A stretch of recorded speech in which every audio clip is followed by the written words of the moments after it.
చిన్న small example. వాక్యాన్ని చెప్పడంతో పాటు వాక్యం ఏం చేస్తాం మనం?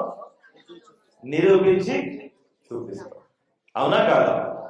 సరే, ఇప్పుడు ఆ స్తంభం దగ్గర ఒక సహోదరు ఉంది. అమ్మ ఒకసారి లేదా మైక్ పంపించండి, నేను పంపించే దగ్గరికి.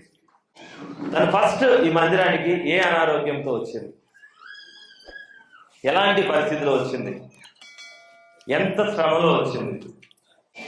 నేను చాలా బాధలల్లో, కష్టాలల్లో, కన్నీళ్ళల్లో ఎన్ని బాధలు పడినా చాలా బాధల మీద వచ్చిన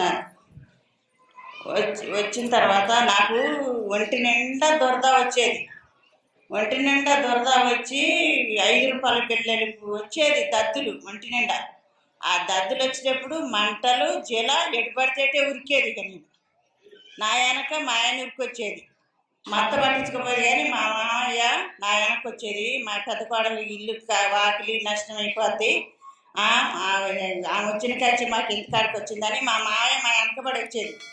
ఎంతోమంది దేవుళ్ళ కాడికి, చదవడల కాడికి, ఇంటి చుట్టూ తాయితలు, కొబ్బరికాయలు ఎంతోమంది తిరిగినా కూడా ఏడ దగ్గపోతే వరంగల్ అట్రోడ్ కాడ నేను హాస్పిటల్కి పోయి ఆడ కూర్చుంటే ఒక చర్చికి వెళ్తాను. ఏందమ్మా ఎడ కూర్చున్నావు అంటే, ఏందమ్మా నీ బాధ నీకు, నా బాధ నాకని నిండా ముసుకేసుకొని కూర్చున్నావు. నువ్వు ఇంత చూసినావు కానీ ఒకసారి వరంగల్ అట్రోడ్ చర్చి కాడికి వచ్చి చూడంటే, కూసుమంది చర్చికి రోజు పోయి ఉండా. నేను పోయినా కూడా మాకు ఏ తగ్గట్లేదు, సుఖం లేదు, తక్కువ లేదు. దేవుళ్ళు పెట్టినావు, దెయ్యాలు పెట్టినావు, పూజలు చేసినావు, ఒంటి నిండా తాయితలే. నాకు ఎన్ని పెట్టినా కూడా తగ్గల. 3 వారాలు చర్చికి వచ్చేసాయి. ఈ 3 వారాలకే నాకు ఏసు రక్తం అన్న ఇచ్చిండు. కాళ్ళకి చేతకి మొత్తం రాసుకున్నా. 3 వారాలకి మొత్తం తగ్గిపోయింది. తగ్గి జీల తగ్గింది. దద్దులు, జీల, మంటలు అన్నీ తగ్గిపోయింది. ఒకవేళ ఈ వ్యాధికి ఎంత ఖర్చు అయింది?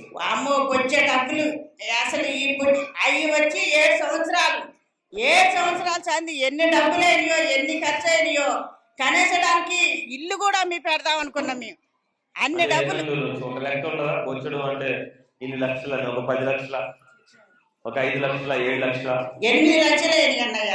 8 లక్షలేని కూడా ఏ మాత్రం మందులు సూదులు ఎన్ని పెట్టినా కూడా ఆ మందులు సూదులు చచ్చిపోవడానికి చెరువు కట్టేసి ఉరికి పారిపోయేది. అసలు 8 సంవత్సరాలు కొన్ని లక్షలు ఖర్చు పెట్టింది కాంతి జీవితకాలం. అసలు నా పక్కన కూడా ఎవరు కూర్చోపోయేది. నా దద్దులు, నా మంట చూసి నన్ను చూసి దూరంగా కూర్చుండేది. అందరూ నన్ను చూసి దూరంగా కూర్చుండేది. ఆటోలలో కూడా నేను ఎక్కిన ఆటో లెక్కపోయేది. అప్పుడు ఆ దద్దులు, ఆ మంటలు చూసి ఆ దేవుడు నాకు తగ్గించింది అనుకోవాలి. జీవితాల్లో మీ అందరూ కూడా గమనించాం, 10 సంవత్సరాలు అవుతుంది. 10 సంవత్సరాలు అవుతుంది. సంతానం ఉందా? సంతానం లేదు. పోనీ మీ మీద ఒకప్పుడు మిమ్మల్ని చూస్తే మనుషులు భయపడే వల్ల కాదా? దేవుడు వచ్చేదని ఉండేదా లేదా? వచ్చేది కదా. అంత అన్యులుగా ఉన్న వాళ్ళకి అమ్మాయిని మందిరాన్ని నడిపించినప్పుడు ఇప్పుడు సంతానం కలిగిందా లేదా? కలిగిందా? ఎన్ని రోజులు వచ్చింది మందిరానికి? వచ్చింది.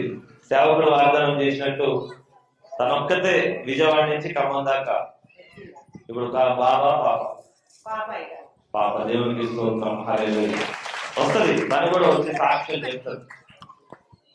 10 సంవత్సరాల సంతానం.